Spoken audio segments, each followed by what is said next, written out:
Hi there, this is Barry Longden. Today I'm going to show you how to change your password in Clever.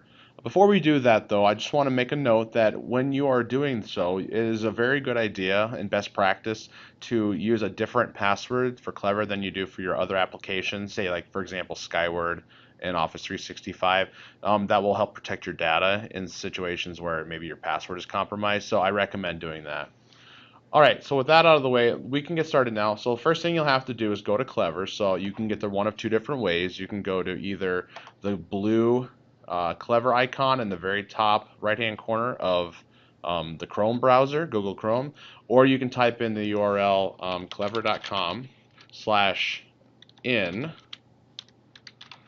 slash Rapid City Area Schools.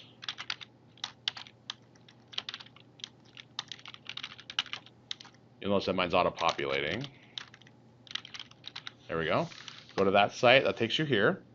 Now what you're going to want to do is log in with your existing login information. So I'm going to pause the video while I do that, and then I'll meet with you on the next screen. Okay, and we are back. So you'll notice that I'm logged in.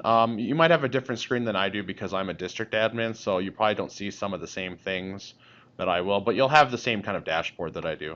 Notice we're on the portal. When you're on the portal, all you have to do to change your password is click on the upper right-hand corner with your name. Go to change password after that.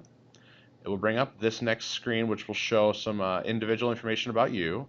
So this window right here that has your name on it, you'll want to click on the edit button in the top right hand corner of that little box.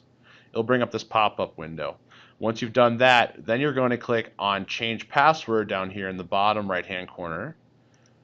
It will ask you to put in your existing password, and then it will ask you to put in a new password, and then finally confirm that password.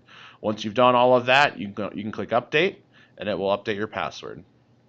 Now keep in mind this will not go into effect until the next time you log in. So I highly recommend that you log out. So once you've done this, clicked update, go to your name again, log out, and then it will ask you, you'll want to put in your new password after that. So follow that process and you should have that all taken care of. All right, that's what I have for you today. Thanks, bye.